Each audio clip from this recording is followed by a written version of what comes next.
That's a big news item this week. I saw your name in the newspaper talking about a proposed across-the-board tariff, which you referenced earlier in our conversation. Yeah. Can you give me your pitch on that? Because I will. You'll You know disagree. this. You know that I hate this idea. Agree to disagree. Yeah. Yeah. Boy, we could talk about this for a long time, and we should. I don't know how much time we have left, but I did not start as someone who thought that tariffs were necessarily the right policy for America. I, by the way, was never out there saying, no, they're terrible, they're bad. I just didn't really have much of an opinion about them. The thing that really, there were a couple of things that kind of got my attention along the way, Matt. First of all was in 2018 when I was running against Bruce. There were ads being run. They were like 501 issue ads saying, call Bruce Poliquin and thank him for standing up to Trump's harmful tariffs that are like wrecking Maine lobstermen. And so I started asking Maine lobstermen about that. And they were like, they're not hurting us. Like our boat prices are holding steady. Like I'm getting paid the same at the dock when I come in, with my catch as I was before. And I love Trump. It's obviously you cannot suggest that every lobsterman votes for Trump, right? If they do vote, but it was an argument you heard a lot. Let's say most of them vote for Trump, right? And I got maybe an outsized share of that vote than your average Democrat. They were like, no, it hasn't impacted us. It's impacting someone else. And you hear about how we've lost a lot of the processing of lobster meat to Canada. Not all of it, but a lot of it. So that's what we call lost jobs. And then probably the next thing I'm going to hear is that, there's not, Mainers don't want to do that work. It's like, well, I think they would probably do that work if they thought it paid well and was, a good job with decent benefits, good pay. But it's just that's the first thing was these ads say this, but that's not what Maine lobstermen are saying to me. And then when we saw Biden beat Trump, I was waiting to hear about the rollback of the Trump tariffs. Yeah, which never happened. And it never happened. Yeah. And that really got my attention. It's okay, now you have a Republican administration puts tariffs in place. You have a Democratic administration led by a guy who's kind of as a senator known as a free trade advocate. And he's all of a sudden not touching the tariffs and even in some cases adding to them. That's when I started to really say, what's going on in the world such that we now have two, consecutive administrations, one from each party, pursuing this approach. And I couple that with a national security perspective as a member of the Armed Services Committee, where I had a Marine general come into my office in late 2020 who was retiring, said, Jared, there are dark clouds gathering in the world, and the world as we've known it is about to change, right? Pay attention. And you listen to someone like Putin say, it's not just about Ukraine, it's about reestablishing the Russian Empire. Look at the map, right? And it's about saying to the world that the world order that's been led by America since the let's pick a date after World War II where people just basically said it's an American-led world, right? Or at least after we win the Cold War. Yeah, right? it's going to say 1991. Putin says, I'm going to pierce that wall. And it's a new day and age that's coming. And obviously China. And many others. And I think that maybe, even if we were to choose to say we'd like the world to stay the way that it is, maybe it's not 100% our choice anymore. And I think there's a valid argument being made by some people to say, even our own allies have their own protectionary policies and protect their core industries better than America does. And, what's the cost? And so... Well, it's an economic cost, though. I mean, it is. Sure, it's but this is one that... universally agreed upon by economists. By the way, if we can't count on imports necessarily in this increasingly competitive and potentially dangerously competitive world, like, are we selling our future short and leaving ourselves at risk or in a state of dependency on people that or countries that we So you're making an argument about making essentially reshoring. I mean, telecommunications, chips, that kind of stuff is certainly part of this. But Yeah, but minerals stuff that we do here, rare earth materials, Sure, all yeah. that stuff, Yeah, right? and you like want this to bring goes- that back here, and that's the Yes, focus of and why. this is going to take us to it in a different direction, right? Yeah. Like, I recognize that because like here's one thing is like today in the Portland Press Herald, they interviewed some economist from the University of Maine. She's like, Jared Golden's so wrong about tariffs, right? Like, we take raw Maine, assets like timber or lobster or blueberries, and we send them to Canada to sawmills or blueberry food processors or whatever, and then we buy it back from them. And so in her line of thinking, a tariff is like taxing our own goods. Mm-hmm. But I'm like, well, wait a minute. Like, let's take this like to the next level. What if we just increase the production of Maine sawmills and employed more Mainers doing it? It's a great idea, but it would cost more for blueberries, and it would cost more for lumber, and it would cost more for lobster. Right, great. So, like, for more production jobs that pay better than, let's say, service sector jobs, because, like, let's be honest, the promise that was made, like, oh, don't worry, like, the manufacturing jobs leave, but you're going to get better high-tech jobs or you learn to code. Like, that just didn't come true.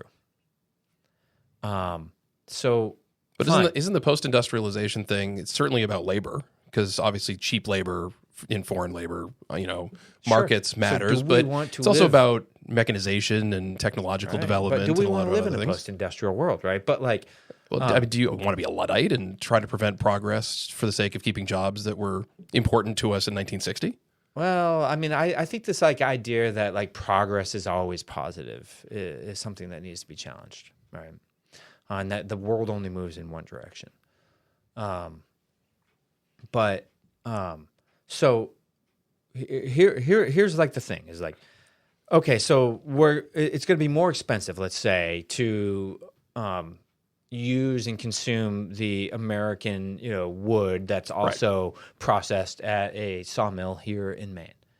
But okay, American construction industry, how about we do some deregulation that drives down your costs? Well, now you're talking my language, though. If you're talking about lowering the cost for production here, would it take a tariff to rehome that in the United States if it was easier and cheaper and more effective to do it here? I think it might at first to disrupt like the model that's been assumed over the last like how many decades, most of our lives. If you can pair it in some way, sure, then I'm in. But the problem I have is that this is an additional tax that's going to make things more expensive in an electorate that is pissed off right now about inflation and everything. And I don't believe that you're going to have the regulatory for a president who told him what he's going to do. Yeah, I know. I didn't say it made any sense. I mean, I think it makes Trump's tariff position is one that is guaranteed to inflate the economy to some degree. Let's look back, like maybe to some point, right? Like, well, to the degree he's talking about. I mean, he's talking about 20 or 30% tariffs. Well, yeah, there's a reason why I started at 10, right? Yeah. In 20, because I do agree, like there's a limit out there. At some point, it becomes definitely counterproductive. I don't think that's 10%, but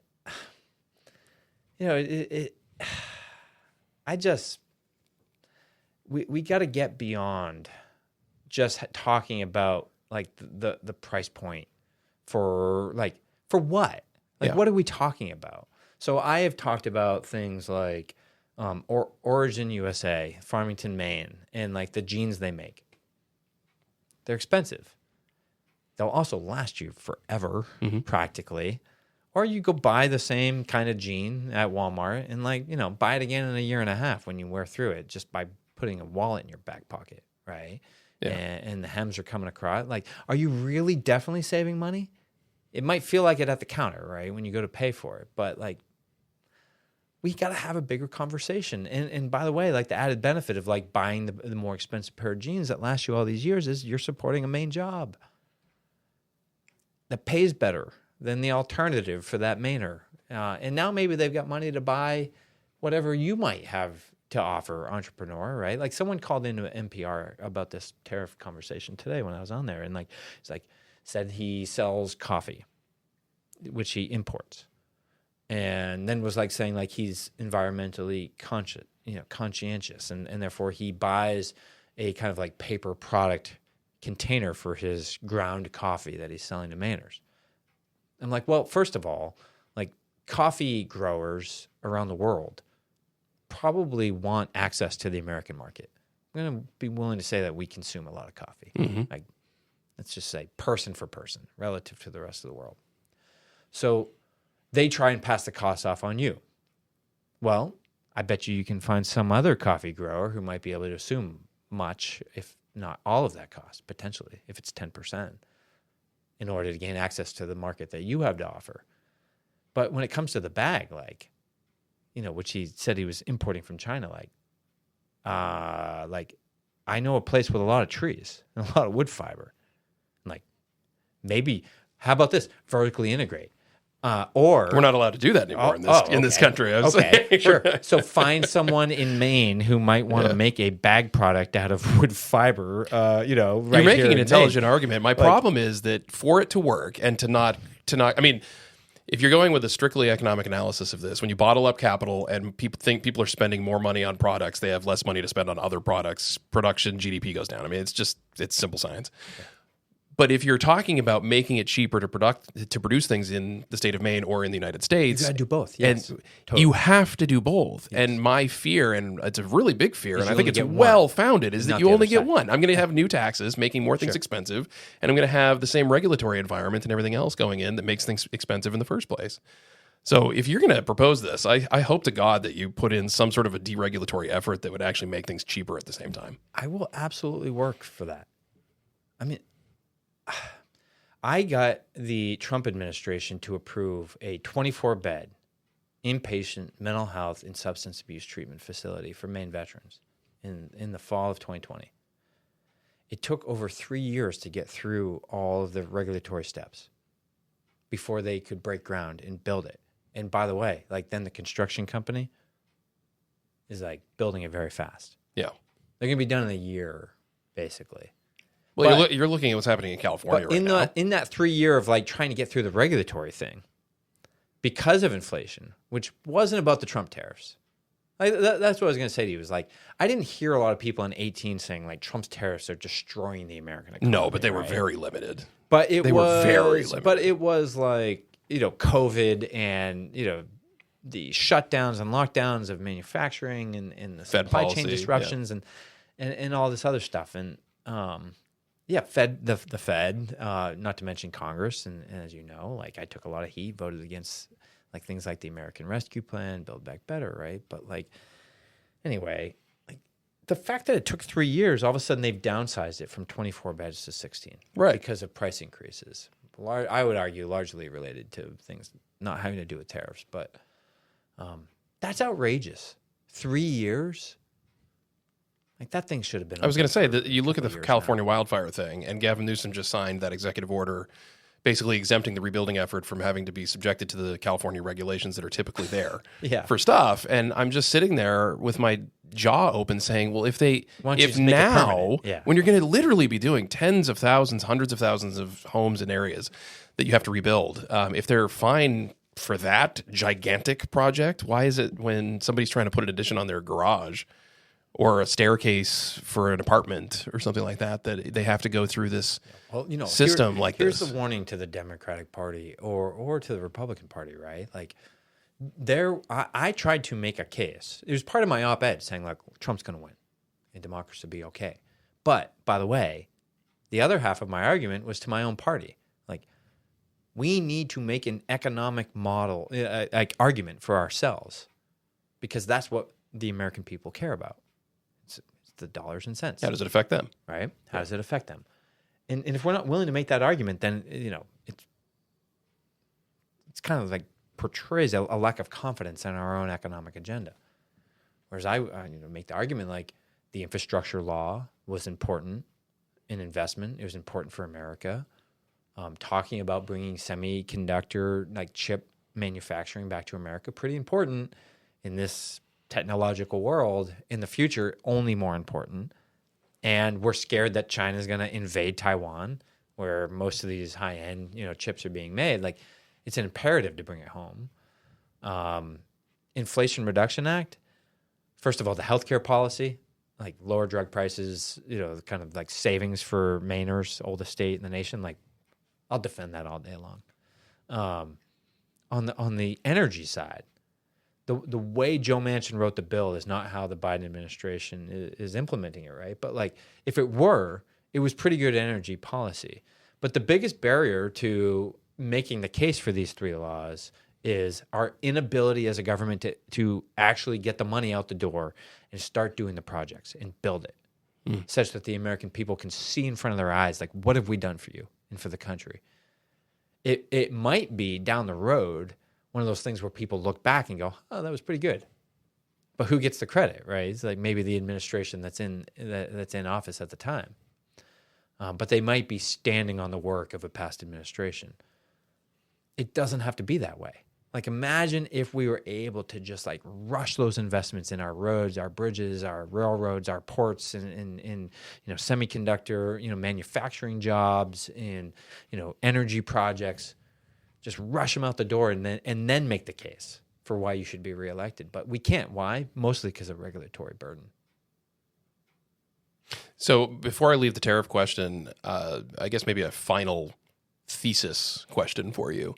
In your mind, is it more about the economics of it, or is it more about the geopolitical and social effects of this? I mean, because Trump's argument's interesting to me because, he's been making tariff arguments since the 80s. I mean, he's pretty consistent on it. And sometimes he talks like it's going to, get us billions of dollars and we can fund the government and its money and its taxes and its economics and stuff, which I just flatly reject, which And then sometimes he says, like, we've got to confront China. Sometimes he's talking about trying to reshape the, relationship with Europe and trying to, that he renegotiated the NAFTA thing when he was president in that first term, sort of. Yeah, I see your face. But the point being is that its goal is not really economic. There's a change socially or diplomatically that he's trying to spearhead by doing this kind of thing. In your mind, your 10% across the board one, what is the actual target? It's rooted in changing geopolitical realities from a perspective of patriotism. And it's also social. Like, what kind of life do we want to live? And like, what's worth having? Like, do you want access to like really cheap large screen televisions?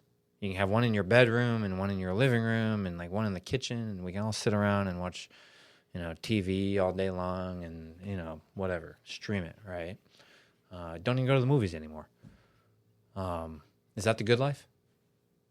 Or do you want like a future for your kids where it's not just like you got to go to college? I've heard J.D. Vance talking and you got to pay a ton of money to go to college. And oh, by the way, you'll be so far in debt that you'll have to turn around and beg the Democrats to forgive your college debt, right? There's no pathway to success that isn't, high education, high tech, learn to code, that kind of stuff. So it's really to your mind, it's resetting our perspectives on achievement and GDP being the absolute king of everything. What kind of life is worth having? Yeah. It's a good question to ask. Am I willing to support the local farmer? Can I drive the extra 15 minutes to buy his milk? But isn't there an argument, though, that if that is as important to you as you say that it is, why aren't you paying more money for the local farmer's market right now? You can go down to Hannaford and get the cheap grapes. But, you could also go to your local guy and help him out. Imagine if we created a local system where his milk was what's on the shelf at Hannaford. Yeah. Not the milk from Wisconsin. Right? Or right now you got to pull out your iPhone and scan a QR code to see where the milk comes from at Hannaford. Right? And my buddy who grew up in Leeds, he's older than me, right? But our families are pretty tight, and he's a pretty conservative guy. He's saying Why can't I sell my milk locally here? Mm-hmm. Right? I'm getting undercut. Is it a raw milk guy? I love those people. It's not raw. Like He just means he's for selling it in general. pasteurization, right? He'd probably like to see the infrastructure to do it here locally. And now I'm supporting my neighbor's like success as well, and getting a healthy product. You know, I hear this from fishermen out in the Gulf of Maine. Like 80% of our seafood is imported from Asia, and they're struggling to get by, such that like they don't even know if they can pass it on to the next generation. What the hell is that? And like, why? And by the way, I just went on to the Natural Resources Committee to try and take on the regulations to make it so that they can fish. But it doesn't just happen. Like, it's a choice that we all have to make, and there might be some like trade-offs, by the way. But what kind of life is worth living is part of this. And like, for instance, like you open up your closet, like, and you've got all these like clothes, but like, do you really need a different outfit every day, all 30 days of the month? Like, some people make fun of me. I heard my parents bought me a vest, not like a dress-up vest, like just like, you know, A vest for Christmas, and they were like, oh, so we saw on social media, like some people commenting on whether or not you ever wash your vest, and it's true. I pretty much wear like the same 4 or 5 outfits in rotation all the time. And I guess apparently it's become like a bit of a joke. But like, okay, so do I lack style? But like, why do I need 30 different outfits? And like, is it important to be stylish? Well, it's not to me. Right. And it's a very dude argument. Sure. Right. But like, again, like, what kind of life is worth having? And like, are we in this together or not? Like, I guess what I'd say to like some people who are just like, well, you know, like, I'm not willing to like take on this issue of like tariffs and trade and the cost of goods and other things, et cetera. Is like, when it's your job that gets offshored, don't come crying to me now if you're not willing to stand by your neighbor or Mainer or American today. And that is the cutthroat world that we live in. And it's going to get more cutthroat. And by the way, this feeds into the climate argument, right? Like, a globalized, consumer-driven economy will never lead to a world where we take on what's happening to our global climate. And if we continue down this path, this cutthroat, like competitive, globalized world that I'm talking about is only going to become more so. Watch the conflicts break out as limited resources become more and more limited in a changing climate. Oh boy, you know, we could do a 5-hour podcast on this. The issue I have with that, though, who's going to fight those wars? By the way, right? Yeah, I know, working class people. I hear you, and I know your perspective. On. But if you also like, I mean, we should probably leave the topic. But in the last 30 years, about 1 billion people have been lifted out of abject, humiliating, like, I drink dirty water kind of poverty in the world everywhere. And it's largely because of free trade and capitalism. China and a lot of the Asian countries have opened up markets, and they're controlled and steered by their communist governments, yes, but they are participating in commerce in ways that they didn't used to.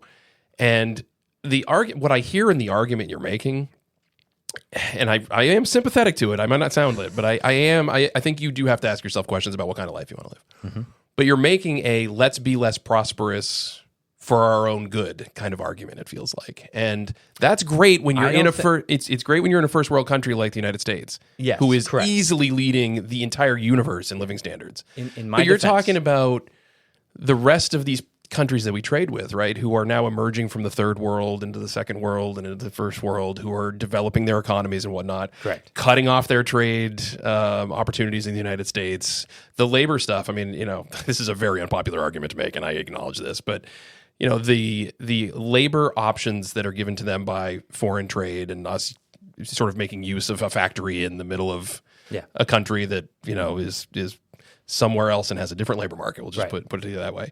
It provides them with an opportunity to build capital, grow, and actually create a burgeoning middle class in a country that you do want to see developed. I remember when Kamala Harris was put in charge of shall we say, the border issue. I don't want to be too, definitional here, but the thing that she said was we got to make sure that these Central American countries, Mexico, these places that are really sending us the immigrants that we really want to kind of limit and slow down, we need to make sure their economies are developed enough that you want to stay there, that they have a political situation there, that you want to stay there. You don't want to leave. You don't want to come to the United States because it's so much better, because your home is pretty good.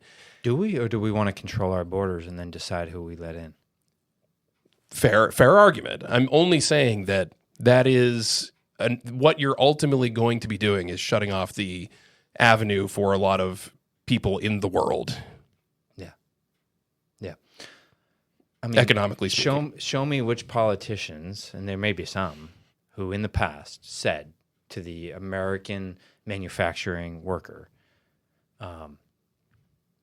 we're going to export these jobs to raise the standard of living for people in another country. And that's the deal. Right? No, they said, no, we're gonna export these jobs, but like you're gonna get high end, like high tech, like you'll raise your standard of living your at the same standard time. of living, blah blah blah. That's not necessarily what's happened in every case here, right? So, well, it is, but I think what you're actually making for an argument is that what you consider to be a higher standard of living might be on paper. A higher standard of living, you're wealthier technically, you have neat gadgets, you have more clothes in your closet, etc. But your retirement you're is less not secure. Really. You own less of your home, even if it's bigger by a square footage, standard. I guess, like, don't we love our families, right? Like, are we really better off with more square footage, but more bank ownership of American homes? Like less secure retirement for American workers, an inability to retire. But like, I guess like what I would argue at the end of the day, and like, what, some people are going to say I'm mean spirited, or I'm not an idealist. And I would agree. I'm kind of a realist. It is a dog eat dog world. And it's impossible for myself or any representative or for America to make it all right for the entire world. And that's, even if we wanted to try, we don't have partnership in that mission globally. I think that's your best argument, honestly. We have people who will try to eat our lunch. Yeah. Right. I think the best argument that you are making is ultimately that the idea of free trade and the sort of mutually beneficial raising of living standards is a paper economic argument that does sometimes look to be true, but when you're seeing China cheat on trademarks and abuse labor markets and everything else, and then, by the way, centralize a lot of their money to subsidize these companies that are competing against us so that it's not actually a free competition, then you're getting into perversions and warpings of the market. I think you have me on that. It's more than that. It's that as we try through these policies to raise the standard of living of the world, sometimes we're blind to the poverty that it is incurring in our own backyard. And like, if you want to make a difference in the world, like, best to start closest to home. That's my argument. Is America's got to take care of Americans. And then with whatever, excess or surplus we have, like, sure, let's talk about helping other people around the world. But maybe we've gone too far here. And I don't know that we can count on a world where there aren't consequences potentially for us if we ignore or are blind to this reality going forward.